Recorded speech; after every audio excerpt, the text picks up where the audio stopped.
अस्सलाम वालेकुम। तो आज का जो हमारा टॉपिक है वो है नर्वस सिस्टम का अगला पार्ट। जो मैंने कल पढ़ाया था लेक्चर, उसका अगला पार्ट। जब कल जो लेक्चर था वो पढ़ लिया था सेंसरी डिवीज़न और मोटर डिवीज़न तक। आज जो हम लोग स्टार्ट करेंगे वो 3 major levels of central nervous system. 3 major level कौन कौन से हैं? स्पाइनल कॉर्ड है, लोअर ब्रेन लेवल है और higher brain level. Lower brain level में क्या क्या आता है? Medulla, pons, hypothalamus, thalamus, cerebellum, basal ganglia.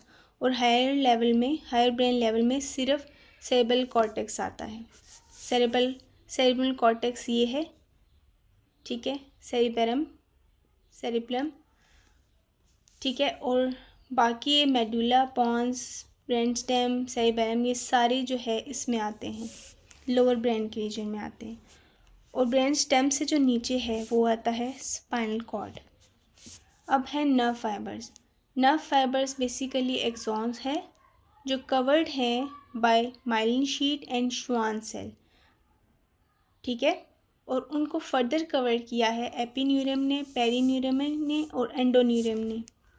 जैसे कि ये क्या है? ये सबसे पहले एक्सॉन है, फिर उसके ऊपर माइलिन शीट है, फिर ये एंडोन्यूरियम है, फिर पेरिन्यूरम है एंड देन एपिन्यूरम है। ये सारी जो हैं ये क्या है? ये नर्व फाइबर का स्ट्रक्चर है। अब आ जाता है नर्व फाइबर की क्लासिफिकेशन। इसको हम लोग हिस्टोलॉजिकली भी क्लासिफाई करते हैं, फंक्शनली भी क्लासिफाई करते हैं और केमिकली भी क्लासिफाई करते हैं। और कुछ जगह पे डायमीटर भी के बेस पे भी करते हैं और कंडक्शन वेलोसिटी की बेस पे भी करते हैं, ठीक है। अब आ जाता है हिस्टोलॉजिकली में माइलिनेटेड, नॉन माइलिनेटेड की बेस पे करते हैं। फंक्शनली जो होता है वो मोटर एंड सेंसरी की बेस पे और मिक्स्ड की बेस पे। ज़्यादातर हमें मोटर और सेंसरी और मिक्स्ड की बेस पे ही ज़्यादातर इसकी क्लासिफिकेशन मिलती है और केमिकली बेस पे भी मिलती है, कोलिनर्जिक एंड एंट्रीनर्जिक, इस बेस पे मिलती है। लेकिन जो ज़्यादातर होता है वो सेंसरी, मोटर और मिक्स्ड की बेस पे हम लोग नर्व फाइबर की डिवीज़न करते हैं। फिर आ जाता है chemical nature of nervous system basically high होता है, हाईली अल्कलाइन होता है, एक्टिविटी के दौरान हाईली अल्कलाइन होता है। एक्टिविटी तो क्योंकि नर्वस सिस्टम में हमेशा ही हो रही होती है, चाहे हम लोग सो रहे हैं, चाहे हम लोग जाग रहे हैं, कुछ भी करें, एक्टिविटी तो हर टाइम हो रही होती है। तो बेसिकली ये अल्कलाइन नेचर का होता है। उसमें हाई कोलेस्ट्रॉल और फॉस्फोलिपिड्स होते हैं। The grey matter contain more water and less solid, while the wild matter can have 70% water and 30% solid, ठीक है। अब आ जाता है हमारे पास फंक्शंस में है, ये कंडक्शन करती है, नर्व इम्पल्सेस की कंडक्शन कराता है। और प्रॉपर्टीज़ क्या है? एक्साइटेबिलिटी कराता है, इरिटेबिलिटी। अब जो नीचे है वो एक्साइटेबिलिटी की एक डेफिनेशन है कि बेसिकली एक्साइटेबिलिटी होती क्या है? It is the ability of any living tissue to response to adequate stimuli.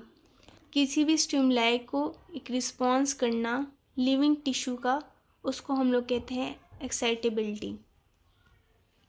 अब आ जाता है स्टिमुलस जो होते हैं वो 3 तरह के होते हैं, electrical, chemical and physical. Electrical stimuli, कोई भी हमें इलेक्ट्रिसिटी से जो स्टिमुलाई मिलेगा उसे हम लोग कहते हैं इलेक्ट्रिकल स्टिमुलस, ठीक है, चाहे वो गैल्वेनिक करंट का हो या फेरेटिक करंट का हो। अब केमिकल स्टिमुलाई जो होते हैं वो 5 तरह के होते हैं और वो हमारे बॉडी के इंटरनल भी पाए जाते हैं और बाहर भी पाए जाते हैं, जैसा कि acetyl choline, nor adrenaline, hormones, drugs, ions, gases, ठीक है। तो जो ड्रग्स हैं वो हमें, क्योंकि आउटसाइड ऑफ द बॉडी है, तो इस वजह से जो भी केमिकल स्टिमुलाई बाहर भी होता है तो उसको हम लोग कहते हैं बाहर, आउटसाइड का है, और इनसाइड का होता है तो हम लोग कहते हैं इनसाइड, ठीक है। आयंस जो होते हैं, इसके अलावा जो गैसेस हैं हमारे पास, CO2, O2, ये सारी बाहर भी होती हैं, हमारे अंदर भी हैं। तो ये केमिकल स्टिमुलाई, इनसे भी हमें मिलता है। अब आ जाता है फिज़िकल स्टिमुलाई। फिज़िकल स्टिमुलाई जो होता है उसमें आता है thermal, mechanical and electromagnetic. Thermal में क्या है, सर्दी लगना, ठंड लगना, ये थर्मल में आता है। मैकेनिकल में कोई टच करता है या प्रेशर डालता है तो हमें स्टिमुलाई मिलती है। टच करता है या कोई हमें इंजरी होती है तो ये सारी मैकेनिकल में आता है। स्टिमुलाई सिर्फ टच करना नहीं होता, बल्कि बहुत मतलब फिज़िकल स्टिमुलाई, केमिकल स्टिमुलाई होता है और इलेक्ट्रिकल स्टिमुलाई होता है। ये 3 स्टिमुलाई होते हैं। उसके अलावा आता है इलेक्ट्रोमैग्नेटिक स्टिमुलाई, जिसमें आता है light rays affecting the retina of eyes. Electromagnetic में वो भी आता है, जैसा एक्सरेज हम लोग कराते हैं उसका भी आता है। आपको पता होगा कि जब भी हम लोग कोई इस तरह की चीज़ कराते हैं, जैसे टैनिंग कराते हैं लोग, बाहर के लोग जैसे टैन कराते हैं अपनी स्किन को, तो वो क्या करते हैं, स्पेसिफिक रेज से टैन कराते हैं जो लोग। तो उसमें क्या होता है कि जो रेज़ निकलती हैं वो एक स्टिमुलाई होता है। जो रेज़ उनकी बॉडी के अंदर दाखिल होती हैं वो स्टिमुलाई होते हैं बेसिकली, जिसकी वजह से वो टैन होते हैं। तो उनको, इस चीज़ को हम लोग कहते हैं इलेक्ट्रोमैग्नेटिक। ठीक है। इसके अलावा हमारे पास आता है resting membrane potential. Resting membrane potential जो होता है, difference in the potential between the inside and outside of nerve fibres. जो नर्व फाइबर्स मैंने पढ़ाई, उसका जो डिफरेंस इन पोटेंशियल लेवल मतलब है कि उसका रेस्टिंग पोटेंशियल जो है उसके अंदर अगर डिफरेंस आएगा तभी हमारे पास पोटेंशियल लेवल जनरेट होगा। ठीक है। अगर उसमें कोई जब हम रेस्ट होगा तो nerve fibre membrane show a polarised state in which the inner surface of the membrane is negatively charged compared with outside surface which is positively charged. Rest के दौरान क्या होता है कि जो इनर सरफेस है वो नेगेटिवली चार्ज होता है कंपेयर टू आउटसाइड सरफेस। ठीक है। ड्यूरिंग रेस्ट जब कोई भी पोटेंशियल एनर्जी ट्रांसफ़र नहीं हो रही होती, कोई भी पोटेंशियल एनर्जी या कोई भी स्टिमुलाई ट्रांसफ़र नहीं हो रहा होता, तो क्या होता है कि जो हमारा इनर है वो नेगेटिवली चार्ज होता है एज़ कम्पेयर टू आउटसाइड जो पॉजिटिवली चार्ज है। आउटसाइड पॉजिटिवली चार्ज है नर्व फाइबर का और इनसाइड जो है वो नेगेटिवली चार्ज है। फिर जब स्टिमुलाई मिलती है तो क्या होता है कि जो ये पॉजिटिवली चार्ज है जो बाहर का होता है, जो अंदर है वो पॉजिटिवली चार्ज ज़्यादा हो जाता है और जो बाहर है वो नेगेटिवली चार्ज ज़्यादा हो जाता है, जिसकी वजह से क्या होता है कि पोटेंशियल जो है तो होता है वो जनरेट होता है, उससे स्टिमुलेशन मिलती है। ठीक है। जैसे कि ये डेंड्राइट्स हैं।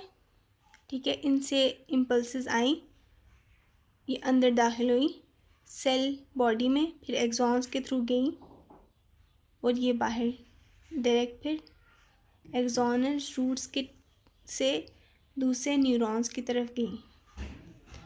अब ये हमारे पास ह्यूमन नर्वस सिस्टम का बताया कि central nervous system and peripheral nervous system, और फिर ये वही बात है कि सोमैट्रिक में जो है ना वो वॉलंटरी मूवमेंट्स ज़्यादा होता है और ऑटोनॉमिक में इनवॉलंटरी, और फिर फर्दर जो है ऑटोनॉमिक को डिवाइड किया है सिंपैथेटिक और पैरासिम्पैथेटिक मोटर सिस्टम, इसमें डिवाइड किया है। बस, thank you so much for your time. And अगर आपको ये वीडियो मेरी पसंद आई तो इसको लाइक करें और कमेंट करना ना भूलिएगा और बेल आइकन को प्रेस कीजिएगा। ठीक है। ओके, अल्लाह हाफ़िज़। अपना बहुत बहुत ख्याल रखिएगा।